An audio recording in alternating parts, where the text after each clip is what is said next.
ठीक है, मैं करूं प्रभु जी, मैं करूं। करिए माता जी, बिल्कुल करिए।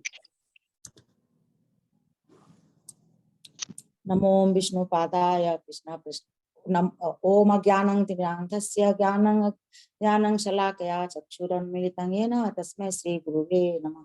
श्रीचैतन्यमनोभीष्टं स्थापितं येन भूतले स्वयं रूप कदा मह्यं ददाति स्वपदान्तिकम्। नमो विष्णुपादाय कृष्णपृष्ठाय भूतले श्रीमते भक्तिवेदान्त स्वामीति नामिने नमस्ते सारस्वते देवे गौरवाणी प्रचारिणे निर्विशेष शून्यवादी पाश्चात्य देश तारिणे। जय श्री कृष्ण चैतन्य प्रभु नित्यानंद श्री अद्वैत गदाधर शिवासादि गौर भक्त वृंदा। हरे कृष्णा कृष्णा कृष्णा हरे हरे, हरे राम राम राम हरे हरे। हरे कृष्णा। हरे कृष्णा। बहुत सुंदर माता जी ने मंगलाचरण किया, बहुत अच्छा लगा, धन्यवाद। तो प्रवेश करते हैं आज की भगवत गीता की क्लास में।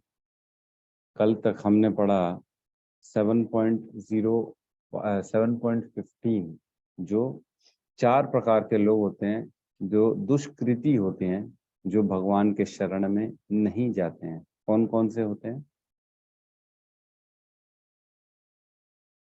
सबसे पहला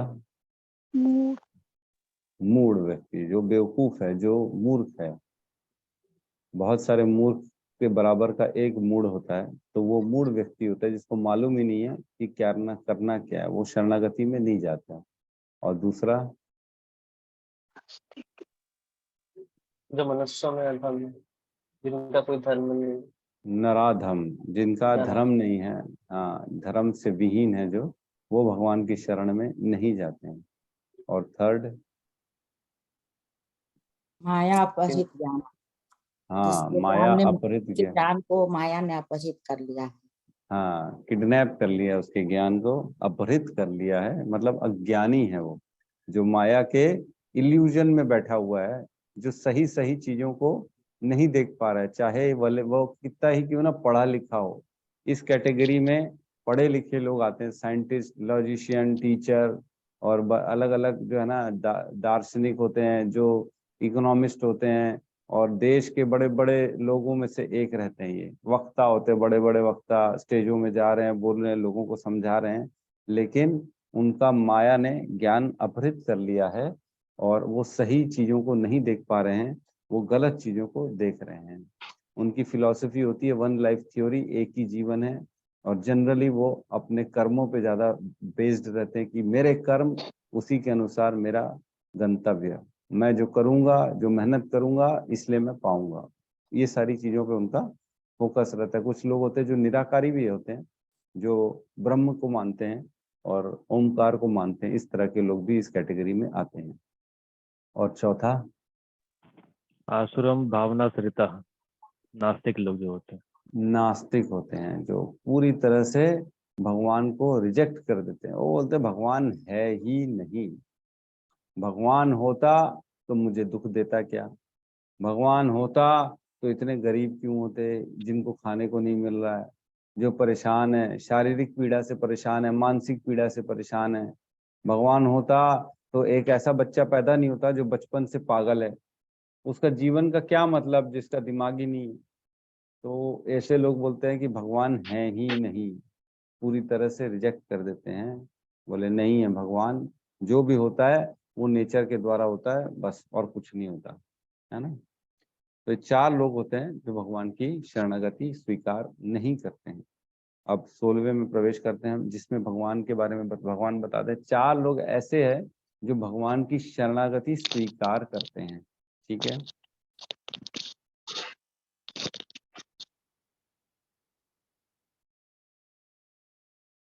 श्लोक क्रमांक 16, इसमें प्रवेश करते हैं हम लोग। इसमें कहते हैं भगवान, चतुर्विधा भजन्ते माम जनासु कृतिनो अर्जुन, आर्तो जिज्ञासु अर्थर्थी ज्ञानी च भरत ऋषभ।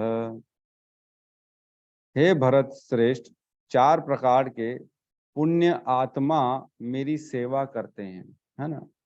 आर्त, जिज्ञासु, अर्थार्थी तथा ज्ञानी। आर्त का क्या अर्थ होता है?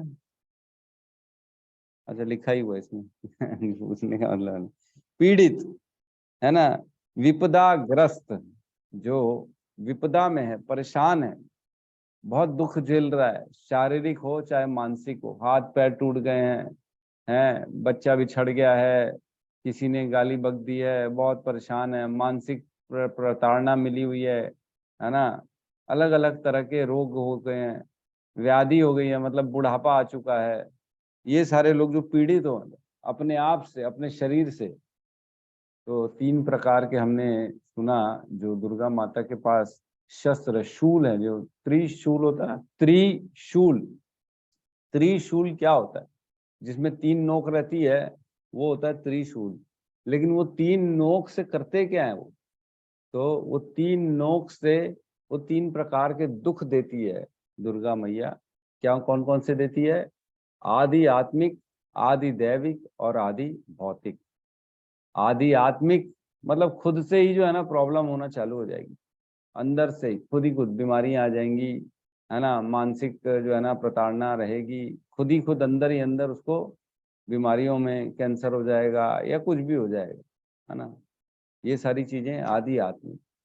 आदि दैविक, जो देवताओं के द्वारा हमारे को जो परेशानियां दी जाती हैं, जैसे कोविड आ गया, है ना, है ना, सुनामी आ गया, है ना, बहुत मूसलाधार बारिश हो गई, है ना, जैसे इसने कर दिया था संवर्तक। संवर्तक जो है ना, जो वृंदावन में जिसने अपना भगवान जब मना किया, भगवान ने इंद्र की पूजा मत करो, तब उसने बहुत मूसलाधार पानी वर्षा कर दी। तो इस टाइप की परेशानियां जो देवताओं के द्वारा दी जाती हैं, इसको कहा जाता है आदि दैविक। और आदि भौतिक तो वो हो गई जो इस भौतिक संसार से मिलती हैं, दूसरों से कष्ट जो मिलते हैं, है ना, हमको अपने परिजनों से या अपने पुत्रों से, माता पिताओं से, या और कोई भी गाली दे दिया रोड में चलते चलते, किसी ने गाड़ी ठोक दी, कुछ कर दिया, ये सारी चीजें जो होती है ना आदि भौतिक होती है। तो 3 तरह की ये हमारे को आर्त होते हैं। आर्त मतलब पीड़ाएं, दुख, तकलीफें। तो इस तरह के लोग जो होते हैं वो भगवान की शरण में चले जाते हैं। वो लोगों को लगता है यार इतनी तकलीफ है, अब भगवान के पास जाना चाहिए, भगवान ही इसका सल्यूशन है और कोई सल्यूशन नहीं। और इसके बाद आता है जिज्ञासु। जिज्ञासु कौन होते हैं? जिनको डाउट रहता है, यार हमारे माता पिता इतना जल चढ़ाते हैं शिव जी पे, पता तो करें है क्या, क्यों चढ़ाते हैं, उसका कारण क्या है ना। कृष्ण के बारे में सुना है, क्या पर्वत उठा लिया था क्या उन्होंने, पता करते हैं, है ना, कैसे उठा लिया, क्या कारण था, इस ब्रह्मांड का क्या कारण है, हमारे जन्म मृत्यु का क्या कारण है ना, मुझे ये सुख और दुख क्यों मिल रहे हैं, मेरे साथ ऐसा क्यों हो रहा है। ये जिज्ञासु हो गई, वो उनको जिज्ञासा है, अंदर शांत नहीं मिल पा रहा है। हमने देखा जनरली सबके अंदर ये क्वेश्चन रहता ही है कि मेरे जीवन का उद्देश्य क्या है ना। अथ तो ब्रह्म जिज्ञासा, अथ तो ब्रह्म जिज्ञासा मतलब जिज्ञासा ऐसी होनी चाहिए ब्रह्म के प्रति, अपने जीवन के प्रति, भगवान के प्रति। ये इन सब के पीछे कौन है जो इन सब चीजों को गतिशील बना रहा है। डेली सूर्य निकल रहा है, डेली पृथ्वी घूम रही है, 24 घंटे में दिन रात हो रहा है, मौसम आ रहे हैं जा रहे हैं, फूल खिल रहे हैं, है ना, सुगंध आ रही है, बारिश हो रही है, और समय निकल रहा है, धीरे धीरे उम्र बढ़ रही है। इन सब के पीछे क्या है, जिज्ञासा होनी चाहिए, पता करना चाहिए क्या हो रहा है भाई, जीवन के पीछे कौन है, ऐसा कौन है व्यक्ति जो इन सब की चीजों को चलायमान कर रहा है। ये हो गई जिज्ञासा। और अर्थार्थी। अर्थार्थी, अर्थ मतलब पैसा, संपत्ति, श्री, है ना, लक्ष्मी। अर्थार्थी, प्रॉपर्टी, बैंक बैंक बैलेंस, बंगले, गाड़ी, ये सारी अर्थार्थी, जिसको इनकी अभिलाषा है, पैसा चाहिए यार मेरे को तो कैसे भी करके, वो भगवान के पास जाता है, भगवान पैसा दे दे, गाड़ी दे दे, एक नहीं 2 4 दे दे, गाना है ना तो इस प्रकार से ऊपर वाले कौन सा गाना था, बंगला दे दे, गाड़ी दे दे, एक नहीं दो चार दे दे। ठीक है। तथा ज्ञानी, ज्ञानी कौन है? ज्ञानी वो है जिसको नॉलेज तो है लेकिन पूरा नॉलेज नहीं, जिसके घर वालों ने बता तो दिया है कृष्ण ही जो है ना ब्रह्मांड के जो है रचयिता हैं, अखिल ब्रह्मांड नायक कृष्ण है, ये बता दिया उसको, इतना मालूम है, लेकिन अब इसके आगे की कहानी नहीं मालूम है। कैसे, कहाँ से सबूत मिलेंगे, कहाँ से मैं पढ़ सकता हूँ, कहाँ से जानकारी प्राप्त कर सकता हूँ? मालूम तो है भगवान ने भगवत गीता बता दी है, लेकिन भगवत गीता में लिखा क्या ये नहीं मालूम। पढ़ना है, अब समझना है कि आखिर क्या लिखा है भगवान ने, किसी के पास जाना है, शरण ग्रहण करनी है। तो ये होते हैं ज्ञानी। 4 प्रकार के लोग भगवान की शरण में ग्रहण करते हैं। और इसमें बहुत इंपॉर्टेंट लाइन है, आपने नोटिस किया कि नहीं, 4 प्रकार के पुण्य आत्मा, जो ऊपर लिखा है सुकृतिनो, सुकृति, जिनकी सुकृतियां होती हैं वो ही भगवान के शरण में आते। सुकृति मतलब रिलेटेड टू पिछले जन्म।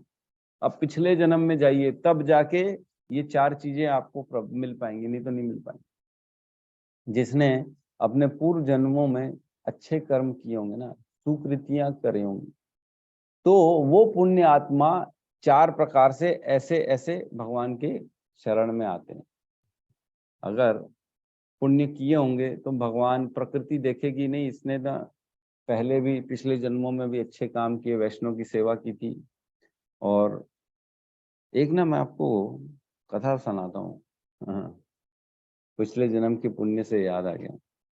एक सबने सुना होगा माधवाचार्य के बारे में, ठीक है। माधवाचार्य जो थे ना, वो साउथ में, हम जानते हैं तिरुपति बालाजी, तिरुपति बालाजी को वही चलाते थे, उनके अंडर में था तिरुपति बालाजी। और श्री संप्रदाय के वो आचार्य थे, माधवाचार्य, राइट?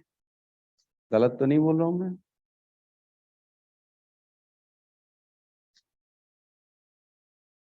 उडुपी, उडुपी में है। और नहीं ये, हाँ नहीं सॉरी, लक्ष्मी जी के माध्यम से जो ज्ञान मिला था रामानुजाचार्य को, तो वो बराबर उनके जो है ना रामानुजाचार्य आचार्य बने और वहां से वो संप्रदाय चालू हुई। तो रामानुजाचार्य जो थे उनके गुरु थे, कौन थे? यादव प्रकाश, ठीक है। यादव प्रकाश थे उनके गुरु। तो एक बार क्या हुआ, ये साउथ की घटना है कहीं की, उस क्षेत्र में राजा की बेटी को भूत पकड़ लिया। तो जब भूत पकड़ लिया तब उसको बुलाया गया यादव प्रकाश को। बहुत जगह गए पहले वो लोग, कहीं से सोल्यूशन नहीं मिल रहा था उसका, वो भूत का। वो उसकी बेटी बहुत परेशान थी, पीड़ित थी बेचारी। तो फाइनली इनको बुलाया गया यादव प्रकाश को कि आप आइए, आप भी एक प्रकार के आचार्य हैं, आप भी जो है ना भक्त हैं, आप बताइए इसको कैसे निकाल सकते हैं। तो यादव प्रकाश जी जब गए उसके पास, तो उससे चर्चा की जो भी है, तो उस लड़की ने, मतलब उस भूत ने उठा के उनको बहुत मार दिया है यादव प्रकाश, उनको चापड़ झापड़ मार दिए, काफी मार दिए, वो बेचारे गिर गए। तो लेकिन वो चर्चा कर रहे थे उससे बात की, बोले आखिर तू चाहता क्या है, क्यों इसके बच्ची के शरीर में है तू? तो उनको बताया यादव प्रकाश को कि तुम जाओ, तुम्हारा शिष्य है एक माधवाचार्य, उसके पैरों का जल लाके मेरे ऊपर छिड़कोगे तब जाके मैं इसको छोड़ूंगा और मुझे यहाँ से फिर तृप्ति मिलेगी। तो यादव प्रकाश जी जाते हैं और रामानुजाचार्य के चरणों का जल लेके आते हैं, उसके ऊपर छिड़का जाता है। तो वो छिड़काव से वो जाके उसको मतलब गति मिलती है, वो छोड़ता है। तब जब छिड़काव होता है तब यादव प्रकाश जी उससे बात करते हैं, तुम आखिर हो कौन, तुम क्यों पकड़ ली हो इसको, तुम्हारी स्थिति क्या है, तुमने इसके साथ ऐसा क्यों किया? तो वो फिर डिटेल बताता है कि मैं एक ब्रह्म राक्षस हूँ। ब्रह्म राक्षस कौन होता है? जो जिसको आध्यात्मिक ज्ञान तो होता है, आध्यात्मिक उन्नति तो करता है, लेकिन किसी कारणवश वो कहीं ना कहीं अटक जाता है।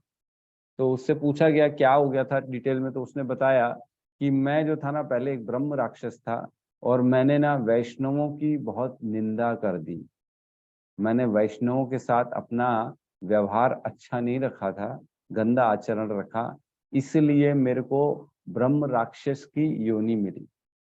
लेकिन क्योंकि मेरे को आध्यात्मिक पूरा ज्ञान है, इसलिए मैंने आपको, आपके शुद्ध भक्त जो है रामानुजाचार्य, उसके चरणों का जल बोला लाने के लिए, ताकि मेरे को जो है ना वैकुंठ लोक की गति को प्राप्त हो सकूं मैं। और आप जो जल लाए हैं, इससे मैं वैकुंठ लोक को जा सकता हूँ। और एक और चीज बताई, और इनके बारे में भी बताया, यादव प्रकाश जी के बारे में। बोले तुम्हारे बारे में भी मेरे को मालूम है, तुम कौन थे? तो बताते हैं कि यादव प्रकाश जी जो थे, वो पिछले जन्म में एक गिरगिट थे। गिरगिट के बाद सीधा इतना बड़ा पदवी कैसे मिल गया? तो क्योंकि गिरगिट थे और उनके सौभाग्यवश उनको ना एक वैष्णव का, उच्च वैष्णव का उचिष्ट प्रसाद मिल गया खाने का, जो कि महाप्रसाद बन गया। क्योंकि वैष्णव प्रसाद खाते हैं, और उसके बचा हुआ जो है ना वो महाप्रसाद बन गया, और उस गिरगिट को महाप्रसाद खाने को खाने का सौभाग्य हो गया। इस कारण उसको इतनी बड़ी पदवी मिल गई। सीधा गिरगिट की योनि से रामानुजाचार्य के भी गुरु बन गए। सोचो कितनी बड़ी महिमा है प्रसाद की, वैष्णव सेवा की। तो अगर वैष्णव की हम सेवा करते हैं तो हमको बहुत बहुत उच्च पदवी मिल जाती है। भगवान जो है ना उनको कंसिडर करते हैं। तो यहाँ बताया गया चतुर्विधा, तो चतुर्विधा भजन्ते माम जना सुकृतनो अर्जुना, आर्तो जिज्ञासु अर्थार्थी ज्ञानी च भरत ऋषभ। मतलब ऐसे सुकृतियां होनी चाहिए पिछले जन्म में, जिससे हमारे को इस जन्म में मौका मिलता है कि भगवान की शरणागति प्राप्त कर सके, है ना। अच्छे कर्म, पुण्य कर्म बहुत जरूरी, पुण्य आत्माएं लिखी हुई हैं भगवान।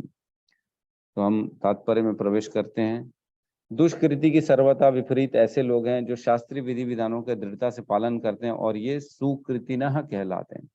तो जनरली ना सुकृतिनः कहाँ से पहुंचती है, मैं बताऊं आपको। हम अपने जीवन में जो वर्णाश्रम फॉलो करते हैं ना, भगवान ने जो नियम बनाए हैं, वर्ण आश्रम, घर के कर्तव्य करना, स्वधर्म करना, ये सारी चीजों करने से हमारे को स्वीकृतियां मिल जाती हैं। अज्ञात स्वीकृतियां और जो पुण्य होते हैं ना, वो हमको अर्जित कर लेते हैं हम ये सब करने से। और अज्ञात में तो ये भी आ जाएगा, गलती से हमने प्रसाद खा लिया, कहीं मंदिर चले गए, मत्था टेक लिया, भगवान का नाम ले लिया, किसी भी प्रकार से हरे कृष्ण का नाम ले लिया, मजाक में, कमेंट करते हुए या गुस्से में। तो ये सारी चीजें से ना हमारी स्वीकृतियां होती हैं, और धीरे धीरे फिर हम इन 4 रूपों में भगवान के चरण में जाते हैं। परेशान होके जाएंगे, जिज्ञासे करने जाएंगे, अर्थ आरती पैसे के लिए जाएंगे, या ज्ञानी होंगे तो चले जाएंगे। ठीक है। अर्थात ये वो लोग हैं जो शास्त्रीय विधि विधानों, नैतिक तथा सामाजिक नियमों को मानते हैं। ये लोग बराबर सारे, मैं बताया ना, मतलब स्वधर्म करते हैं, कर्तव्यों को मानते हैं, वर्णाश्रम फॉलो करते हैं, और परमेश्वर के प्रति न्यूनाधिक भक्ति करते हैं। कम भक्ति रखते हैं, ऐसा कोई बहुत ज्यादा भक्ति नहीं, अगरबत्ती चढ़ा दिए, नारियल फोड़ दिए, बस। और क्या। इन 4 लोगों की श्रेणियां है, जो पीड़ित है, जो धन की आवश्यकता है, जिन्हें जिज्ञासा है, और वो जो परम सत्य का ज्ञान है। ठीक है। ये सारे लोग विभिन्न परिस्थितियों में परमेश्वर की भक्ति करते रहते हैं। ये शुद्ध भक्त नहीं हैं, ये शुद्ध नहीं होते हैं, लेकिन ये भक्ति करते हैं, है ना। शुद्ध भक्त हमने देखा जो तीनों गुणों के परे हो जाते हैं, जो सकाम कर्मी नहीं होते हैं, जिनको अपनी आशाएं नहीं रहती हैं, और जो निष्काम भाव से पूर्ण भगवान की प्रेम प्राप्ति के लिए जो कर्म करते हैं, वो होते हैं शुद्ध भक्त। क्योंकि ये भक्ति के बदले कुछ महत्वाकांक्षाओं की पूर्ति करना चाहते हैं। शुद्ध भक्त निष्कामी होते हैं ना, और उसमें किसी लाभ की आकांक्षा नहीं हो रही। भक्ति रसामृत सिंधु का श्लोक का वर्णन है, अन्य अभिलाषिता शून्यम ज्ञान कर्म आदि विना अनावृतम अनुकूलेन कृष्ण अनुशीलनम भक्तिर उत्तमः। मनुष्य को चाहिए कि परमेश्वर कृष्ण की दिव्य प्रेमा भक्ति किसी सकाम कर्म अथवा मनोधर्म द्वारा भौतिक लाभ की इच्छा से रहित होकर करे। यही शुद्ध भक्ति कहलाती है। शुद्ध भक्ति क्या है? अन्य अभिलाषिता शून्यम। हमने बहुत बार पढ़ा है, इसलिए ज्यादा मैं डिस्कशन नहीं करूंगा इस श्लोक के बारे में। अन्य अभिलाषिता मतलब बाकी सारी अभिलाषाएं को जीरो कर दो, है ना। ज्ञान कर्म आदि अनावृतम, ऐसे ज्ञान और कर्म करो जो कि भगवान से दूर न ले जाएं। ऐसी जॉब होनी चाहिए, ऐसी जगह घर होना चाहिए, ऐसे कर्म होने चाहिए कि भगवान के करीब रहें, ऐसा होना चाहिए। ऐसा नहीं होना चाहिए कि प्रमोशन मिल गई तो कहीं ऐसी जगह चले गए जहां भगवान से दूर हो गए, भक्तों से दूर हो गए, भक्ति नहीं कर पा रहे। ऐसी जॉब मिल गई जिसमें 14-14 घंटे काम कर रहे हैं, सोने का समय नहीं है, तो भक्ति माला कैसे करोगे? ऐसा नहीं होना चाहिए। छोड़ दो भक्ति, ऐसी छोड़ दो, ऐसा काम छोड़ दो, ऐसा ज्ञान नहीं होना चाहिए। पुस्तकें तो पढ़ रहे हैं लेकिन भगवान से दूर ले जा रही है ऐसी पुस्तकें, है ना।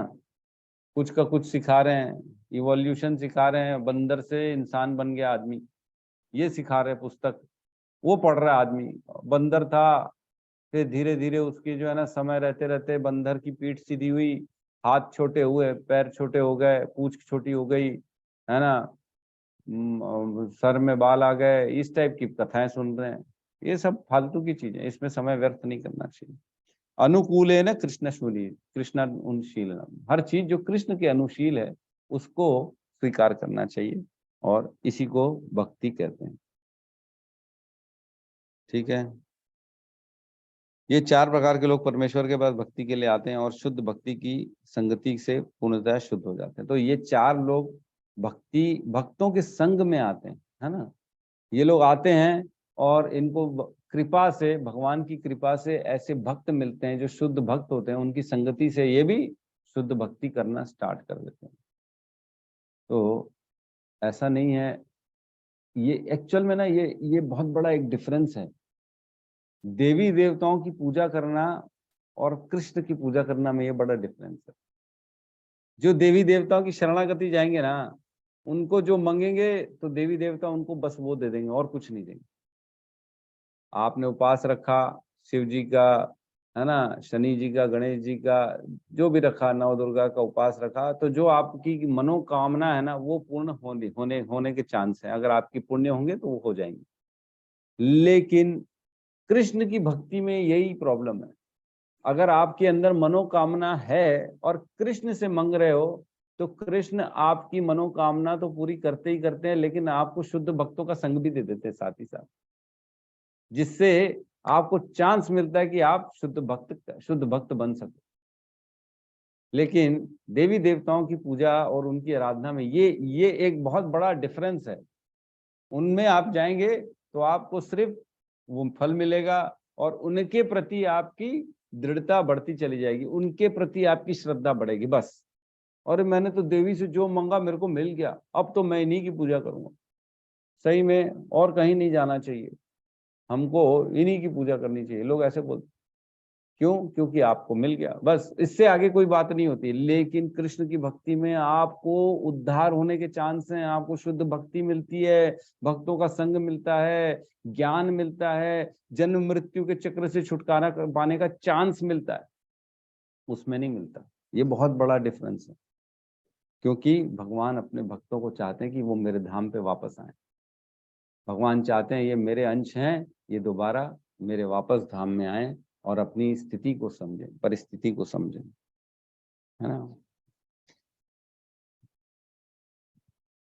जहां तक दुष्टों का प्रश्न है, उनके लिए भक्ति दुर्गम है, क्योंकि उनका जीवन स्वार्थपूर्ण, अनियमित तथा निरुद्देश्य होता है। क्या 4 कारण है जो पिछले 4 लोगों हमने पढ़े, उनका कारण क्या है? वो स्वार्थपूर्ण है, जो नहीं आते भगवान की शरण में, अज्ञानी, मूर्ख, अधम, और जो है ना, और कौन सा था चौथा? नरों में अधम, अज्ञानी, नास्तिक। ये 4 लोग, हाँ, ये 4 लोगों का क्या है? उनके जीवन में स्वार्थ है, सेल्फिश है, वो किसी और के बारे में सोचते नहीं है। मार के खा जाएंगे पशु को, पक्षी को, उनके बारे में सोचेंगे तक नहीं। अनियमित है, अनऑर्गेनाइज्ड है पूरा जीवन, कुछ नहीं है उनके, ना पढ़ाई है, ना लिखाई है, ना कुछ ढंग से चीजें करते हैं, सुबेरे सोते रहते हैं, रात को जगते रहते हैं, सारी चीजें अनियमित हैं। और निरुद्देश्य, उद्देश्य नहीं है, टारगेट ही नहीं है जीवन का, मालूम ही नहीं है मनुष्य योनि में करना क्या है, जीवन मिला क्यों है, ये सारे सवालों से परे हैं वो लोग, इसलिए वो नास्तिक हैं, इसलिए वो भगवान की शरण में नहीं जाते हैं।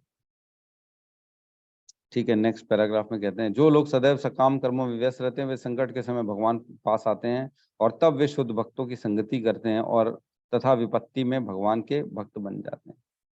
तो इन तीन में से एक्चुअल में जो है ना 1 2 3 जो अर्थ है, जिज्ञासु है और अर्थार्थी ना, जो पैसा चाहिए, जो जिज्ञासु है और जो परेशान है, पीड़ित है, ये तीनों सकाम कर्म की कैटेगरी में आएंगे।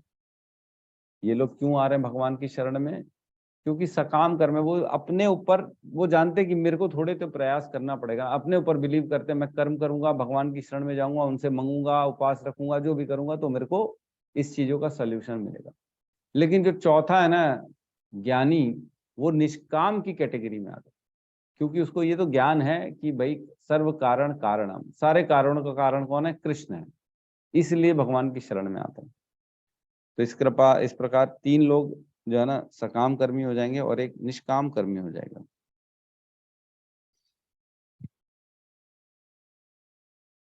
जो बिल्कुल हताश हैं वे कभी कभी शुद्ध भक्तों की संगति करने आते हैं और ईश्वर के विषय में जानने का जिज्ञासा करते हैं। इस प्रकार शुष्क चिंतक जब ज्ञान के प्रत्येक क्षेत्र से हताश हो जाता है तब वे कभी कभी ईश्वर को जानना चाहता है।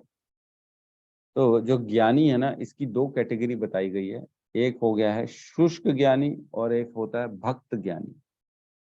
जो शुष्क ज्ञानी होता है ना, वो कौन होता है? वो पढ़ता है, वेद वेद पढ़ेगा, श्लोक पढ़ेगा, भगवत गीता पढ़ेगा, सारी चीजें पढ़ेगा, लेकिन क्यों पढ़ेगा? ताकि मेरा ज्ञान ज्यादा हो, मेरा नाम ज्यादा हो, लोगों के सामने 4 श्लोक बोल सकूं और उनको तर्क वितर्क में हरा सकूं। ये उद्देश्य होता है शुष्क चिंतक का। वो अपना फेम के कारण करता है, उसका कारण अलग होता है। और एक होता है भक्त ज्ञानी, जो इसलिए पढ़ता है, इसलिए ज्ञान अर्जित करता है ताकि उसको भगवान का प्रेम मिल सके, वो समझ सके कि भगवान चाहते क्या है, बोला क्या भगवान ने भगवत गीता में, तो मैं अपना जीवन को वैसा फॉलो करूं, है ना। क्या बोला भगवान ने? इंद्रियों को संयम रखो, हमेशा मन बुद्धि मुझ पे लगा के रखो, सततम कीर्तयन्तो माम, मेरी कीर्ति करो, हमेशा मेरा गायन करो 24 घंटे, मेरे परायण रहो। ये सारी चीज भगवान ने बोली है, तो वैसा अपना लाइफ को जीना चाहता है, इसलिए वो ज्ञान अर्जित करता है ना। दोनों में फर्क है, ज्ञानी भी दो प्रकार के हो गए, एक शुष्क ज्ञानी और एक भक्त ज्ञानी। ठीक है, आगे कहते हैं, इस प्रकार निराकार ब्रह्म तथा अंतर्यामी परमात्मा के ज्ञान को पार कर जाते हैं और भगवत कृपा से या उन शुद्ध भक्तों की कृपा से उन्हें साकार भगवान का बोध हो जाता है। तो ये भगवान की ही कृपा होती है इन चारों के ऊपर, जो है उनको अपना साकार, कहीं से साकार रूप का ज्ञान दिलवाना, गुरु दिलवाना, शुद्ध भक्तों का संग कराना, ये सब कराते हैं, तो फिर भगवान के पास आ जाते हैं। कुल मिलाकर जब आर्थ, जिज्ञासु, ज्ञानी तथा धन की इच्छा रखने वाले समस्त भौतिक इच्छाओं से मुक्त हो जाते हैं और जब वे भली भांति समझ जाते हैं कि भौतिक आसक्ति से आध्यात्मिक उन्नति का कोई सरोकार नहीं है, तो वो शुद्ध भक्त बन जाते हैं। तो ये बहुत इंपॉर्टेंट है कि शुद्ध भक्त ये चारों कैसे बनते हैं? जब वो भौतिक इच्छाओं से मुक्त हो जाते हैं, वो जब ऐसे लोगों की संगति में आ जाते हैं। कैसे? हम भी जाते हैं मायापुर, तो हमको पता पड़ा कि पूरी फोर्ड कंपनी का मालिक एल्फ्रेड फोर्ड तक इस्कॉन का भक्त है, वो तक 16 माला कर रहे हैं, वो तक वहां बैठ के भगवान का प्रसाद भंडारा में खाते हैं। अरे इतने बड़े आदमी क्यों कर रहे हैं? क्योंकि उनको भी मालूम है भौतिक जगत में सुख नहीं है ना। सुख कहाँ पे है? भगवान की शरणागति में। बड़े से बड़े आदमी लगा हुआ है। तो जब ये वो लोग जुड़ते हैं धीरे धीरे, तब उनको ज्ञान होता है, तब समझ में आता है, अरे ये भौतिक इच्छाओं से कुछ नहीं होने वाला, भगवान की शरण में आओगे तब अपन शुद्ध भक्त बनेंगे। तो ऐसे लोगों का ज्ञान मिलता है, संग मिलता है, तब शुद्ध भक्त बना जाता है ना। हाउ टू बिकम शुद्ध भक्त। जब तक ऐसी शुद्ध अवस्था प्राप्त नहीं हो लेती, तब तक भगवान की दिव्य सेवा में लगे भक्त सकाम कर्मों में या संसारी ज्ञान की खोज में अनुरक्त रहते हैं। जब तक ये ज्ञान नहीं होता, तब तक वो संसार में ही अपने भगवान के दिए हुए इस मटेरियल लाइफ में अपनी सुख और दुख की खेल खेलते रहते हैं। कभी सुख कभी दुख, कभी सुख कभी दुख, कभी सुख कभी दुख, इसी में लगे रहते हैं। मालूम है ये करूंगा तो सुख मिलेगा, लेकिन क्या करें, थोड़ा सा परेशानी तो होना पड़ेगा, तो दुख भी ले लेंगे, क्या दिक्कत है। तो इस प्रकार से ये चार लोग लगे रहते। 4 लोगों का एग्जाम्पल जो है ना, आप चाहो तो नोट कर लो। आर्थ जो है ना, जैसे पीड़ित है, तो इस कैटेगरी में हम गजेंद्र को रख सकते हैं, है ना। इंद्र को रख सकते हैं, इंद्र भी पीड़ित हो गया था, परेशान हो गया था, कहीं मेरे से भगवान नाराज हो गए, मेरी गद्दी छीन लिए, तो जब उसने भयंकर वर्षा कर दी थी, डर रहा था भगवान के सामने आने से, तो आर्तों में ये दोनों को रखेंगे। जिज्ञासु में हम उनको रखेंगे जिनको, जैसे हम देखते हैं भागवतम में शौनक आदि जो है ना सारे सवाल करते हैं, हे जो है ना मुनिगण, हे सुखदेव गोस्वामी, हमको ये बताइए, हमको वो बताइए, या बताइए वो बताइए। तो इसमें शौनक आदि ऋषि को हम रख सकते हैं, जिज्ञासु को। और अर्थार्थी में किसी के पास है एग्जाम्पल, जो पैसे के लिए भगवान की शरण में आया?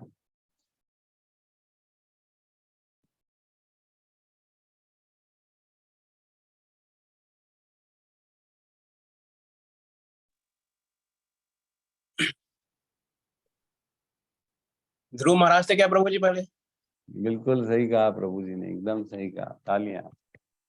ध्रुव महाराज का एक हम इसमें एग्जाम्पल रखेंगे कि जो पैसे के लिए भगवान की शरण में आया कि मेरे को मेरे पिताजी से भी बड़ा साम्राज्य चाहिए, लेकिन फिर भगवान के दर्शन होने के बाद फिर उन्होंने अपनी ये इच्छा को छोड़ दिया। और चौथे ज्ञानी में हम किसको ला सकते हैं? जो ज्ञान था तब जाके भगवान की शरण में आए। बहुत लोग आएंगे इसमें। अर्जुन भगवान को जानता था भगवान है, लेकिन पूरी तरह से नहीं जानता था। वो उनको अपना मित्र सखा और उनकी पूजा करता था, लेकिन इतना नहीं जानता था कि वो ब्रह्मांड के मालिक है। इस प्रकार जानते हैं, अर्जुन है। और सुखदेव गोस्वामी को भी मालूम था भगवान भगवान है, इसलिए भगवान की शरण में आते हैं। और 4 कुमार हैं, वो भगवान की शरण में आते। पहले वो मायावादी थे, आपको मैं बता, ब्रह्मवादी थे, ब्रह्म समझते थे हर जगह पे, लेकिन जब उनको आखिरी में ये ज्ञान हुआ कि ब्रह्म नहीं, ये तो भगवान विष्णु है, कृष्ण है, जो सब चीजों के अपने ऊपर धारण किए हुए हैं, बाद में फिर वो भगवान की शरणागति किए 4 कुमार। इस प्रकार बहुत से लोग आएंगे जो ज्ञानी हैं। ठीक है,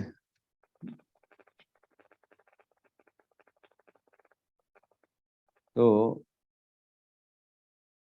हम जो है ना पूरे ब्रह्मांड में घूम रहे हैं। ब्रह्मांड भ्रमिते कौन भाग्यवान जीव, गुरु कृष्ण कृपा पाए भक्ति लता बीज।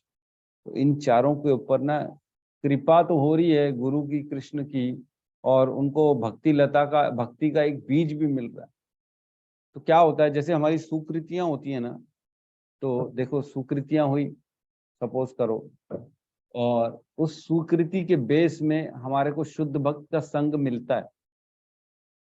स्वीकृति हुई, पुण्य जो भी आपने किया उसके बिहाफ में फिर भगवान ने आपको दिया भी, और आपको एक शुद्ध भक्त का संग भी दे दिया कि आप देखो, अगर आप ले सको इसका संग तो वो शुद्ध भक्त आपसे मिलेगा, हरे कृष्णा बोलेगा, आपको बताएगा कि पढ़ो भगवत गीता, लो ये करो, लेकिन यथा इच्छासी तथा कुरु।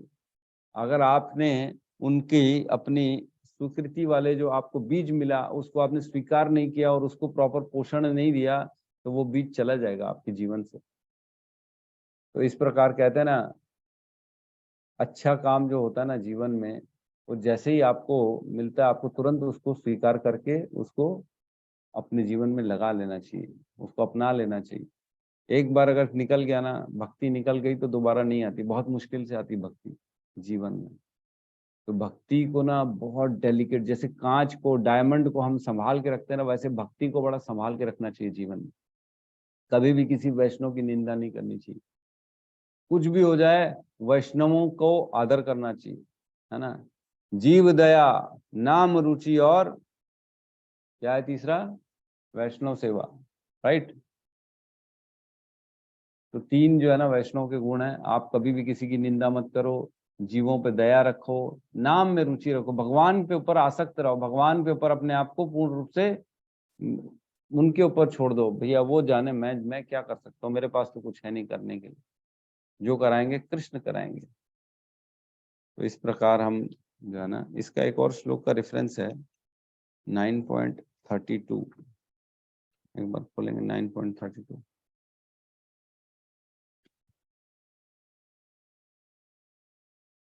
9.32 पेज नंबर 361। इसमें कहते हैं, हे पार्थ, जो लोग मेरी शरण ग्रहण करते हैं वे भले ही निम्न जन्म स्त्री वैश्य तथा शूद्र क्यों न हो, वे परम धाम को प्राप्त करते हैं। तो देखो, ये 4 लोग भगवान की शरण में आते हैं, इनको शुद्ध भक्तों की संगति मिलती है। लेकिन अगर ये शुद्ध भक्तों की संगति नहीं करेंगे तो ये पीछे हो जाएंगे, रिवर्स हो जाएंगे।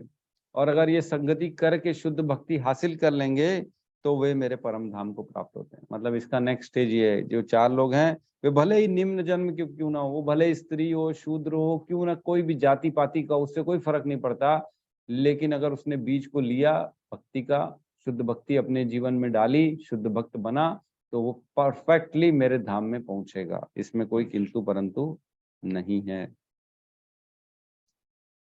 ठीक है, किसी का कोई डाउट है, कोई प्रश्न है तो हम ले सकते हैं।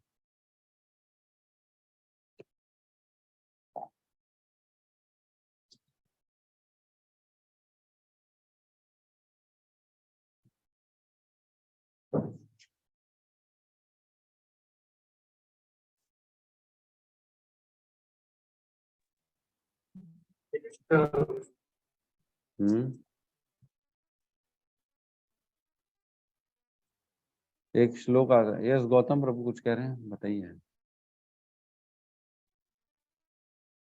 आपका हैंड रेज है गौतम प्रभु।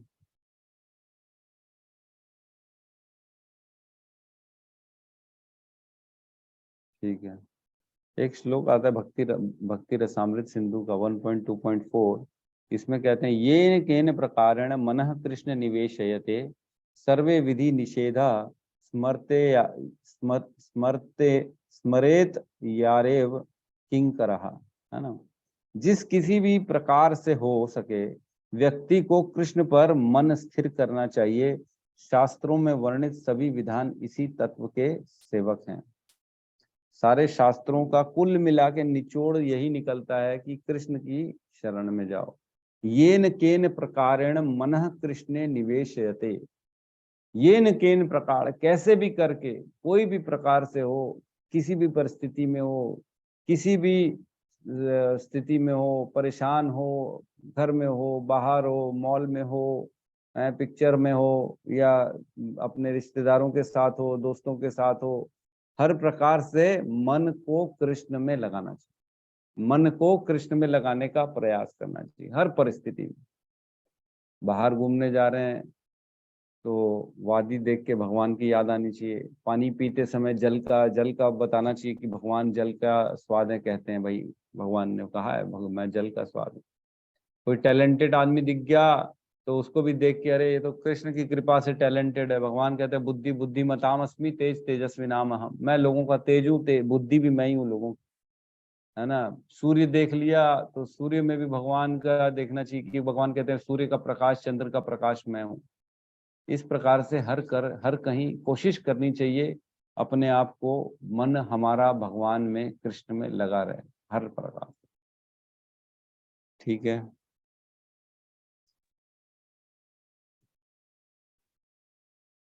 किसी का कोई डाउट है या कुछ कहना चाहते हैं तो स्वागत है। प्रभु जी मुझे एक सवाल पूछना था। प्रभु जी जैसे कि हम कैसे आएंगे भगवान के पास, मतलब हम तो विपदा में भी नहीं थे और ज्ञान की जिज्ञासु में भी नहीं थे और कोई ऐसा मतलब लाभ की इच्छा भी नहीं था। तो हम ये चारों में से मतलब कौन से कैटेगरी में आ सकते हैं प्रभु जी, यानी?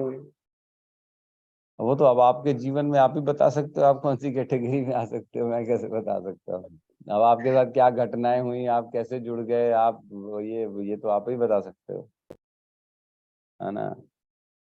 मैं बता सकता हूँ अपना। मैं एक्चुअल में क्या होता है, जो आर्त और अर्थार्थी है ना, ये कुल मिला के धीरे धीरे जिज्ञासु बन जाते हैं। जो परेशान रहते पीड़ित रहते हैं ना, वो अपना समाधान चाहते हैं। समाधान के लिए कहीं पे भी जाएंगे, इसके पास जाएंगे, उस मंदिर में जाएंगे, हो सकता है बजरंग बली के मंदिर चले गए, वहाँ वहां जाके राम भक्त कोई मिल गया जो बजरंग बली के पास पेड़े चढ़ाने आता था, वो उसके साथ मिला, आपने वहां से स्वीकृतियां मिल गई आपको, तो इस प्रकार से आपने उनसे चर्चा कर ली। तो इस प्रकार से ये दोनों जिज्ञासु बन जाते हैं और फाइनली फिर ज्ञान की तलाश में भगवान की शरण में आ जाते हैं। तो आपके साथ क्या हुआ ये तो आप ही बता सकते हो, मैं कैसे बता सकता हूँ। जी प्रभु जी।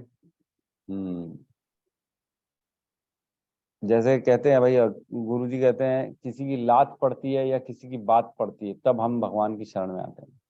इन चार कैटेगरी क्या होता है, ये चार कैटेगरी डायरेक्ट नहीं आएंगे, वो ढूंढेंगे हमारे प्रॉब्लम का सल्यूशन कहाँ है। तब किसी की बात लग गई, अरे आप ये सब छोड़ो, एक माला करो, आपको सॉल्यूशन मिल जाएगा।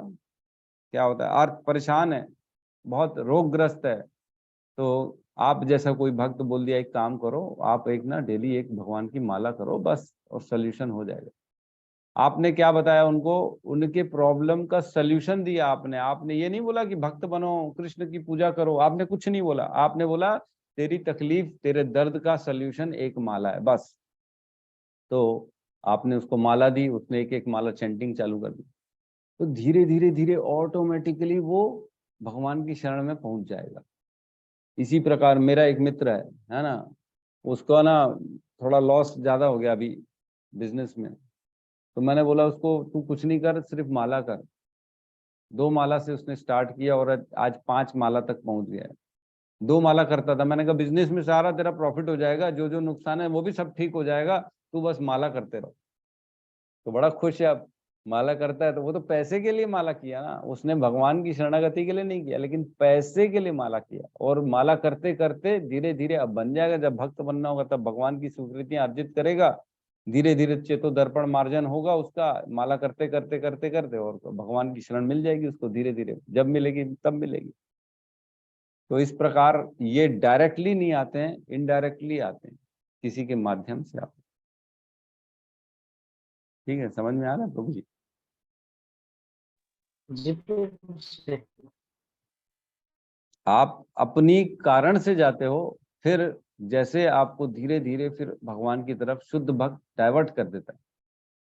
अब पता ही नहीं पड़ता है कब ये कैसे हो गया, ये नहीं पता पड़ेगा। आज हम देख सकते हैं, आपने किसी को दिया कि तू माला कर, वो तो अपनी तकलीफ का सोल्यूशन चाह रहा है ना, माला कर रहा है, लेकिन हम देख सकते हैं कि वो धीरे धीरे भक्त बन रहा है। वो नहीं समझ पा रहा है, उसको लग रहा है मैं तो अपनी प्रॉब्लम का सोल्यूशन ही चाह रहा हूँ, मेरे को कोई भक्ति वक्ति नहीं करनी। समझे? तो आपकी दृष्टि देख पा रही है, उसकी दृष्टि नहीं देख पा रही, ऐसा होता है।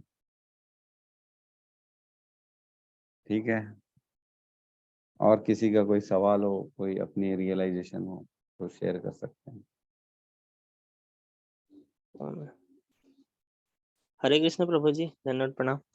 हरे कृष्णा प्रभु जी। जी प्रभु जी, जैसे माया जो है, माया का कोई अस्तित्व होता है क्या, या एक ये है, मिथ्या है एक, या इस संसार ही एक मिथ्या है, ऐसा बोलते हैं उसके बारे में? अब देखो, ये सब जो क्वेश्चन है ना, इसका आंसर इतना जल्दी तो नहीं दिया जा सकता 1 मिनट में। बस जी ये बता सकते हैं कि माया मिथ्या नहीं है। माया तो भगवान की शक्ति है जो बहुत विशाल है और बहुत तेज है उसके अंदर। बोलते हैं ना, देवी ही ऐशा मई गुण मम, देवी ऐशा गुणमयी मम माया दुरत्तया, इतनी दुरत्तया है, इम्पॉसिबल है, बहुत बहुत तकलीफ है, क्रूअल है, वो बहुत परेशान करती है। लेकिन माँ में ये प्रपद्यन्ते माया मेताम तरंती थे, मेरी जो शरण में आता है ना तो उसको माया छोड़ती है, अदरवाइज माया नहीं छोड़ती। तो माया तो है, ये सब परेशानी, ये जो हम फंसे हुए हैं संसार में, अपनों परायों के बीच में लड़ रहे हैं, ये मेरा, ये तेरा, ये उसका, ये सब क्या, ये माया नहीं तो हमारी आंखें बांध दी हैं, पट्टी लगा दी माया ने। कौन सा कोई जो है ना जमीन अपने साथ ऊपर लेके जाता है, फिर भी लड़ता है, ये जमीन मेरी, ये घर मेरा, ऊपर थोड़ी ले जाएगा मरने के बाद। आज हम देखते हैं लाल किला है जो है ना अकबर ने बनवाया, कौन है आज उसके घर वाला, उसको देख रेख करने के लिए कोई नहीं उस समय। लेकिन लाल किला, पूरे पृथ्वी में नाम था कि अकबर ने ऐसा लाल किला बनाया है, इतना जोरदार लाल किला बनाया है, उसकी तो बात ही मत पूछो, वाह भाई वाह। आज कौन पूछ रहा है? कोई नहीं पूछ रहा। लेकिन उस समय उसके लिए लड़ते थे लोग, मार काट कर देते थे। तो ये माया का खेल है सब। माया तो है प्रभु जी, कैसे नहीं है? माया है और आपको इल्यूजन में डालने का ही काम है माया का। माया भगवान की बहिरंगा शक्ति है और संसार पूरा उसी के कारण ही चल रहा है। ये सब उसी ने सबको घुमा के रखा, उसकी सबकी दिमाग की बत्ती बुझा के रखी है उसने। ठीक है। जी प्रभु, इसी के साथ प्रभु जी मन बुद्धि अहंकार भी है, ऐसे ही है मतलब प्रभु जी, उसके साथ मन ही बुद्धि अहंकार एक्चुअल में यही खेल खेलते हैं। एक्चुअल में क्या होती है, माया दिखाती है और मन उसके प्रति आकर्षित हो जाता है। ये प्रॉब्लम है। अगर आपका मन बुद्धि अहंकार ये आपके कंट्रोल में रहा तो माया आप कैसी भी करोगे, माया जो जो दिखाएगी आप सब देख लोगे। सही अपनी सही नजर रखोगे तो आप देख लोगे ये सब से कुछ नहीं रखा है। आज जो हम देखते स्वरूप सिद्ध व्यक्ति हैं, साधु हैं, ऋषि हैं, वो लोग किसी भी चीज से आसक्त नहीं होते, सब छोड़ देते, घर छोड़ देते, पैसा छोड़ देते, कुछ नहीं चाहिए उनको। क्यों? क्योंकि मालूम है ये सब माया है। माया के चंगल में रहेंगे तो हम अपना जीवन माया के अनुसार जीना पड़ जाएगा और भगवान को छोड़ना पड़ जाएगा। फिर कमाना पड़ेगा, श्रम करना पड़ेगा, उनको संतुष्ट करना पड़ेगा, उनसे प्रेम करना पड़ेगा, उनको समय देना पड़ेगा, ये सारी चीज करनी पड़ेगी। इसलिए वो जानते हैं इन सब चीजों में कोई नहीं रखा, कोई किसी का नहीं है। मरना अकेले, जीना आए अकेले थे, जाएंगे अकेले। लेके क्या आए थे, लेके क्या जाएंगे? सिर्फ भक्ति करेंगे, वही साथ में ले जाएंगे। वो जाएगा हमारे मृत्यु के बाद, और कुछ नहीं जाएगा। न पैसा, न संबंध, न अपने, न पुराए, अपने पराए, कोई नहीं जाता साथ में। तो ये सब चीजें जब देख लेते हैं, समझ जाते हैं उनको, तो इसलिए फिर वो माया के प्रकोप से दूर हो जाते हैं। लेकिन हम नहीं छोड़ पाते हैं, हम पूरी तरह से माया के चपेट में हैं। हमको तो पैसा भी दिखता है, सुख भी दिखता है, शारीरिक सुख भी दिखता है, मानसिक सुख भी दिखता है, हर जगह हम मजे लेते हैं। ये प्रॉब्लम है हमारे साथ। ठीक है। जी जी प्रभु जी, धन्यवाद। धन्यवाद। ये सारे जो क्वेश्चन होते हैं ना, ये सारे क्वेश्चन को कहा जाता है लोकहित क्वेश्चन। ऐसा नहीं है, ये सारे क्वेश्चन सबों के लिए पूछा जाता है। जैसे सुखदेव गोस्वामी से ये, या जो है ना शौनक आदि ऋषियों ने क्वेश्चंस पे क्वेश्चन पूछे कि हमारे उद्धार, जीवन के उद्धार के लिए क्या होना चाहिए, कौन है इस ब्रह्मांड को संचालन करने वाला, कौन है मन बुद्धि को पकड़ने वाला, किस प्रकार आदमी फंसा रहता है। ये सारे लोकहित में आज हम पढ़ रहे हैं ना, इसीलिए तो पढ़ रहे हैं क्योंकि उन्होंने वो क्वेश्चन पूछा था। तो ये क्वेश्चन सबों के उद्धार करने के लिए होते हैं, ऐसे क्वेश्चन। ठीक है। तो मेरे ख्याल से किसी का कोई प्रश्न नहीं है, तो हम आज की क्लास को यहाँ पे क्लोज करते हैं। कल आगे बढ़ेंगे 17 नंबर में। तो कल के लिए एक होमवर्क मैं देना चाहता हूँ। भक्ति रसामृत सिंधु में ना 2 श्लोक बताए गए हैं जो भक्ति को बताते हैं कि भक्ति क्या होती है ना। एक तो यही वाला, अन्य अभिलाषिता शून्यम ज्ञान कर्म आदि अनावृतम अनुकूलेन कृष्ण अनुशीलनम भक्तिरुत्तमः। और दूसरा होता है सर्वोपाधि विनिर्मुक्तम तत्वर तेन निर्मलम ऋषिकेन ऋषिकेश सेवनम भक्तिर उच्यते। तो ये दोनों श्लोक को पढ़ लेंगे, इनका मीनिंग समझ लेंगे, तो हम 10 मिनट इस पे चर्चा कर लेंगे। ठीक है। भक्ति है क्या, कैसे होनी चाहिए भक्ति, और भक्ति किसको कहते हैं शास्त्रों के अनुसार। ठीक है। आप पढ़ के आइएगा, कल हम 10 मिनट की खाली चर्चा करेंगे। ठीक है। तो आज की क्लास को अपन क्लोज करते, सब मिलके हरे कृष्ण महामंत्र का जाप कर लेते हैं। अनम्यूट कर सकते हैं सारे के सारे लोग। हरे कृष्णा हरे हरे कृष्णा कृष्णा हरे कृष्णा कृष्णा कृष्णा हरे हरे हरे हरे हरे राम राम राम हरे हरे। हरे। सभी भक्त वृंद की जय। जय जगत गुरु शील प्रभुपाद की जय। जय। निताई निताई गौर गौर प्रेमानंदे। प्रेमानंदे। हरि हरि हरि बोल। बोल।